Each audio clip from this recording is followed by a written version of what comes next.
finalement des industriels face à leur cœur métier, qui est notamment l'agroalimentaire. Et sur ce, donc, je vais essayer de résumer les trois, on va dire, interventions, qu'il s'agisse du secteur ou bien de la filière du poulet de chair ou des plantes médicinales, ou comme on l'a vu maintenant avec le secteur des boissons ou des industries agroalimentaires, ce qui ressort, c'est vraiment d'asseoir des stratégies d'acteurs qui seront comme une alternative pour le développement, on va dire durable, mais un développement rural soutenable à travers vraiment cette réalité de prendre en compte ces dysfonctionnements finalement ou ces contextes territoriaux qui sont différents et qui sont à la fois aussi homogènes par rapport à leur offre que pour les produits agricoles ou encore pour leur offre par rapport à leur potentiel d'industrialisation dans l'agroalimentaire. Et sur ce, je clôture notre atelier et je lance la session de débat.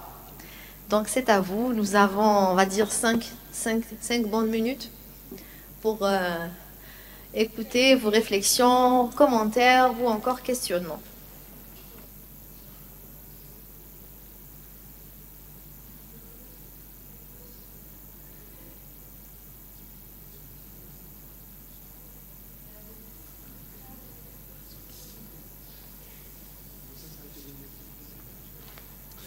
Alors bonjour tout le monde.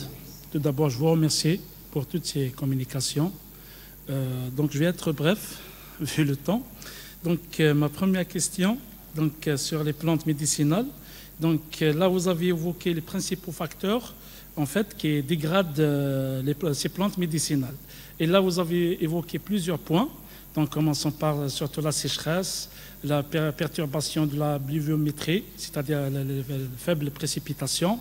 Il y a aussi le changement climatique.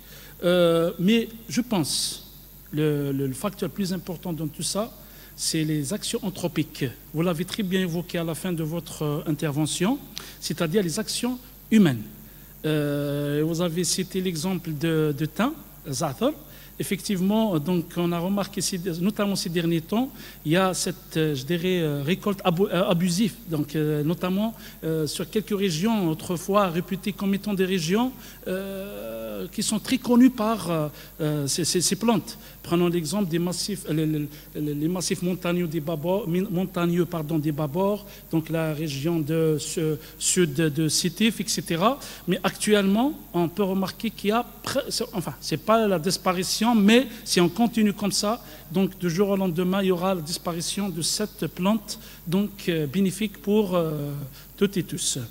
Donc ça, c'est ma première question. Est-ce que vous pensez, par rapport à tous ces points évoqués, il y a surtout le facteur humain qui participe à la dégradation de cette plante? Donc, par rapport à la première intervention de M. Khaldi, donc d'ailleurs, je suis co-auteur de cette même article bien communication. Donc là, vous avez évoqué la performance et organisation des acteurs de production de poulet de chair. Peut-être, je cherche à savoir, est-ce que pour développer cette filière, donc le plus important, c'est de maîtriser notamment les coûts. Certes, le regroupement, c'est-à-dire en cluster, etc., ça va participer, mais beaucoup plus, c'est la maîtrise de la chaîne logistique. Il y a aussi le coût bien engendré par les intrants, tout en sachant que la plupart de ces produits sont importés. Là, vous avez évoqué les aliments de substitution, enfin, la recherche des aliments de substitution au maïs et au soja. Donc là, il y a cette nécessité d'aller vers le changement enfin, chercher la production, c'est-à-dire, pourquoi pas localement, pour réduire les coûts.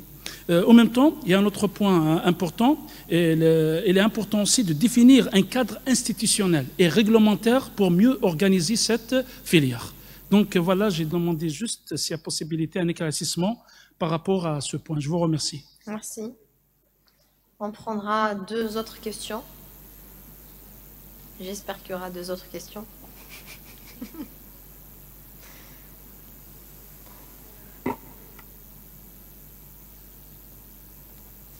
Salam alaikum. Tout d'abord, je tiens à remercier l'ensemble des communicants pour leur contribution. Donc, de ma part, j'ai juste un petit constat, une petite question pour M. Guimèche relative aux plantes médicinales. J'aimerais savoir, est-ce qu'à votre avis, il n'y a pas parfois une sorte de réticence de la part des gens en général et parfois même des patients quant à la consommation de ces produits phyto, certes, mais des gens parfois ils craignent, est-ce qu'ils vont tomber sur une plante vénéneuse? Donc comment aujourd'hui sensibiliser les gens à consommer ces produits qui pourraient être certes curatifs? Parce que dire par exemple à quelqu'un, j'ai entendu que l'oignon sauvage, elle est curative pour les allergies respiratoires. Comment convaincre aujourd'hui quelqu'un à consommer? Et merci.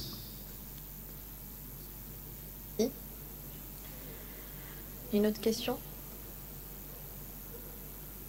Je vais me lancer pour faire 3 questions. je vais vous adresser une autre question. Bon, ça sera toujours pour vous, mais dans la continuité de la réflexion de mon collègue, moi qui est partisane aussi pour le bio et les plantes médicinales, vous, ce que vous avez rapporté, c'est à l'état brut. Maintenant, moi, je voudrais savoir, est-ce que c'est la même analyse que vous avez fait en termes d'hydrolat, c'est-à-dire les huiles essentielles en comprimé? Est-ce que c'est la même réflexion qu'on pourrait défendre ou qu'on pourrait avoir par rapport à votre analyse SWOT si on a des dérivés comme ça de plantes médicinales? Et je vous remercie.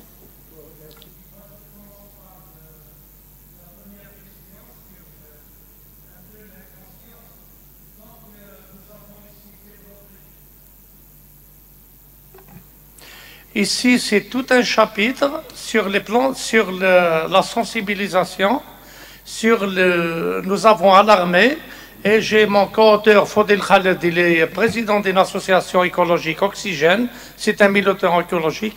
Nous avons toujours, parce que effectivement, la bêtise humaine est plus dangereuse que la catastrophe naturelle. Donc ça, je suis, si je peux me permettre, j'étais invité l'année passée à Ait Melikesh.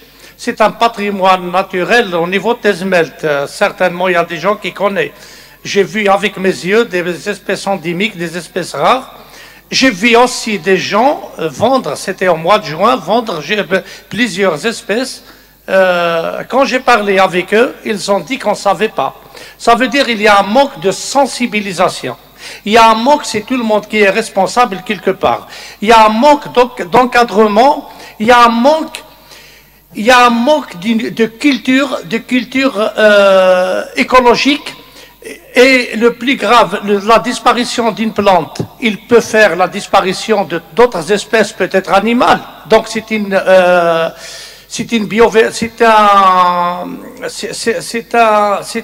très faible. Einstein l'a dit que la Terre n'existera plus après la disparition des abeilles, même l'être humain va disparaître. Il y a une biodiversité relative, il y a une biodiversité très faible. Donc, dans ce sens, il est question d'adopter des lois, il est question de sensibiliser. Il y a le rôle de l'intellectuel, il y a le rôle des élus, il y a le rôle surtout des associations. Là, je reviens à Ait Melikesh, je suis étonné comment une région comme Ait Melikesh, qui ressemble au Canada, par le renoué d'Algérie, le sapin. J'ai vu ça fait plus de 20 ans, je n'ai pas vu l'orchis papillon. Je ne sais pas, je l'ai vu à Ait Melikesh. Il n'y a pas une association écologique. J'ai posé la question, je ne sais pas, ils ont dit qu'il n'y a pas d'association écologique à Ait Melikesh. Le massif forestier de, comment il s'appelle là-bas, pas Pharaon, Chmini ou Seoun, comment il s'appelle, un massif forestier. Nos régions demandent une protection. Aujourd'hui, heureusement, il y a certaines régions qui sont protégées. Mais c'est peu. On peut citer, vous avez cité les Babourges, on peut citer l'Alem, il y a une montagne, il y a l'autre, il y a Sidi Jaber au niveau de Soukeltnin, il y a Takouch au niveau d'Etsmaïl. Il y a plusieurs régions qui méritent, qui nécessitent une protection. Et merci beaucoup pour votre question qui est importante. Je reviens à une question importante aussi, qu'il a posée, je ne me rappelle pas. Donc, effectivement, soit pour mon premier ouvrage sur les huiles essentielles et pour ce deuxième ouvrage, il y a des plantes toxiques donc qui peuvent causer des dégâts. Donc premièrement, il y a des plantes où nous avons une culture de consommation. Nous avons grandi avec Thesselraï, avec Thishint-Khora par exemple, on a cité Zathar, on a cité Thazoudla, les salades sauvages, ou l'hlahal, bon, c'est des plantes, on a grandi. Il y a d'autres plantes qui sont destinées aux industriels, par exemple les huiles essentielles. Même le mélange de deux huiles, il peut causer des problèmes. Ça veut dire, c'est des produits, c'est comme des produits qu'on achète dans une pharmacie, c'est un spécialiste. Une partie de plante est destinée à l'industrie. S'il y a une industrie, ça veut dire qu'il y a un laboratoire, ça veut dire qu'il y a un mode d'emploi, ça veut dire qu'il y a toute une structuration, toute une sécurité, entre guillemets, dans la consommation. Mais donc, il y a des produits où on peut extraire une seule matière, un seul composant. C'est aux industriels. Il y a une richesse, mais ici il y a des plantes exactement, effectivement. Sa consommation directe peut causer des problèmes.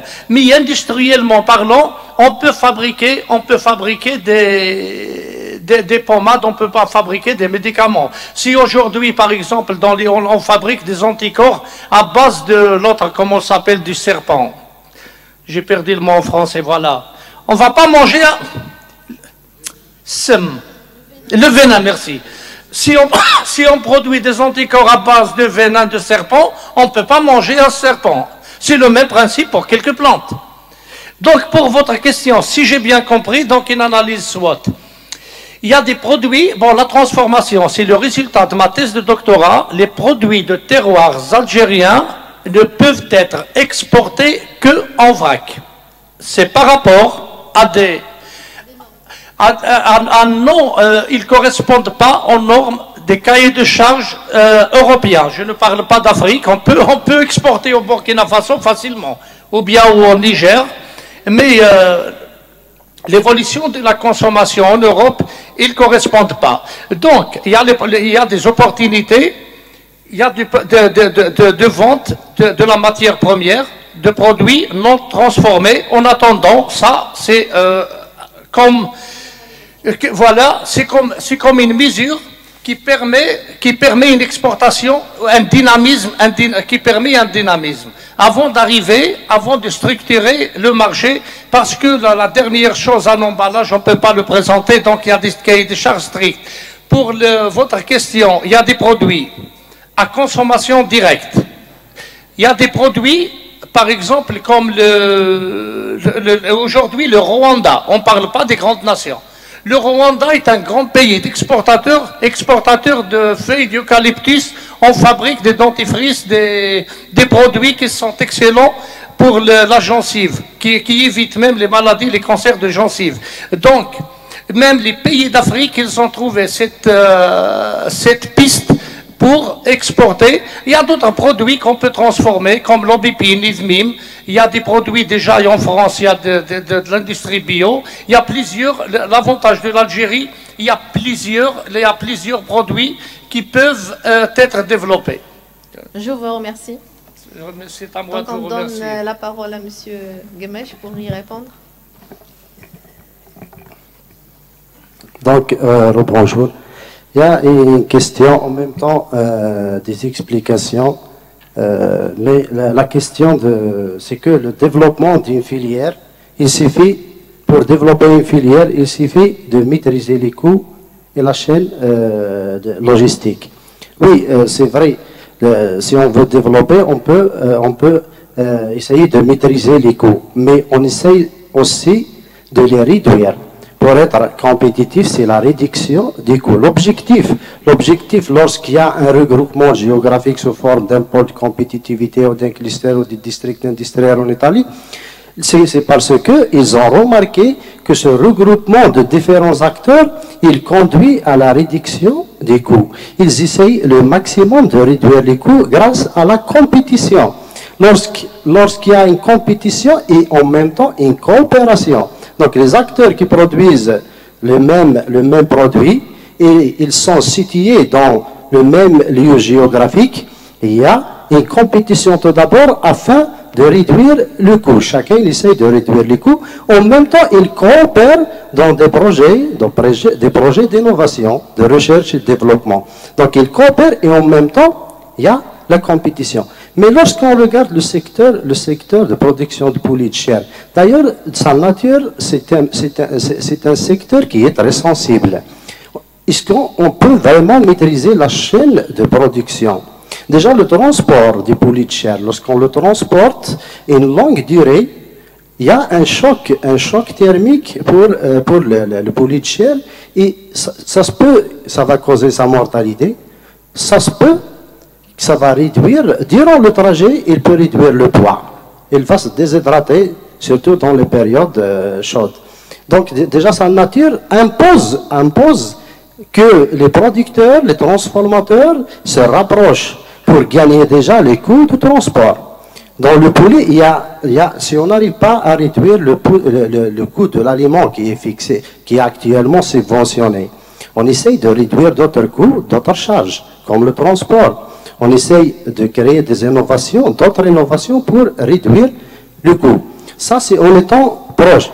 Bien sûr, en évoquant bien sûr la substitution. Il y a le lien, dans la production de poulet de chair, il y a toute une chaîne qu'il faut rapprocher.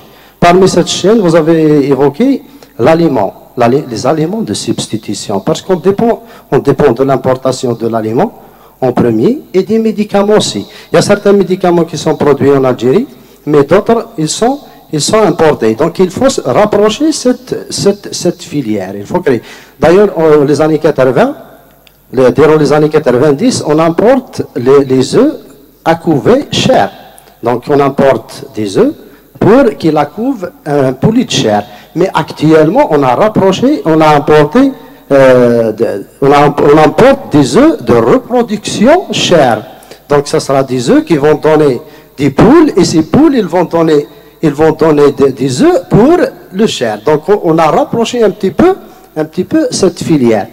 Les aliments de substitution, il y a beaucoup de recherches sur certains aliments qui peuvent substituer le maïs et le soja, mais c'est toujours, ils n'ont pas encore abouti à un aliment qui va le substituer à 100%. Donc, on reste toujours dépendant de l'importation. Mais il y a toujours une possibilité de cultiver, par exemple, le maïs et le soja en Algérie. Ce n'est pas impossible de le cultiver et de remédier au marché, de remédier à cette insuffisance. Donc, je pense que c'est... Par rapport à cette question de coût, bon, on vous attribue la dernière minute et on clôture. Justement, la question, c'est par rapport au coût, c'est ça? Qu'est-ce qu'on gagnerait par exemple? Oui, par exemple, qu'est-ce que les producteurs et tout gagneraient de leur réseautage? Voilà. Donc, si on prend l'exemple du cluster de boissons, donc j'ai travaillé sur ça. Donc, j'ai fait une enquête de terrain, donc pour savoir un petit peu les retombées de ce cluster en matière d'optimisation des coûts. Donc, il faut savoir que ce cluster, c'est un cluster agrologistique, c'est-à-dire il regroupe des entreprises de la logistique, il regroupe des entreprises donc, spécialisées dans l'emballage et les industriels de la boisson. Donc, notamment, ces entreprises sont localisées au niveau de Taharasht. Donc, il y a une proximité entre ces entreprises. Donc, par exemple, les industriels peuvent travailler en synergie en matière d'emballage. Donc, il y a Général Emballage aussi qui est dans ce cluster. Donc, qui peut apporter, c'est-à-dire pour réduire un petit peu parce que certains industriels que nous avons enquêtés, donc ils importent l'emballage. Même le bouchon pour fabriquer leurs bouteilles, ils l'importent. Donc, il y a une absence de coordination entre ces acteurs. Donc, il serait préférable c'est-à-dire de les réunir autour de ce cluster pour mutualiser les coûts en travaillant en synergie. Donc, il y a aussi la plateforme logistique. Ce cluster ambitionne de créer une plateforme logistique et un hub à l'export, c'est-à-dire pour effectuer des achats groupés. Donc c'est aussi une initiative, mais qui n'a pas encore été mise en place parce qu'il y a un manque de coordination entre ces acteurs. Donc voilà. Merci à vous. Bah, je vous remercie. Et pour finir, c'est véritablement ce que vous dites, c'est quand on est en structuration avec des partenaires, il y a ce qu'on appelle une restructuration des coûts. Donc on gagne quand on est ensemble et il y a aussi des opportunités de gain. Donc sur ce, on va clôturer la session de débat et l'atelier et on se retrouve demain avec d'autres thématiques. Merci d'être resté avec nous.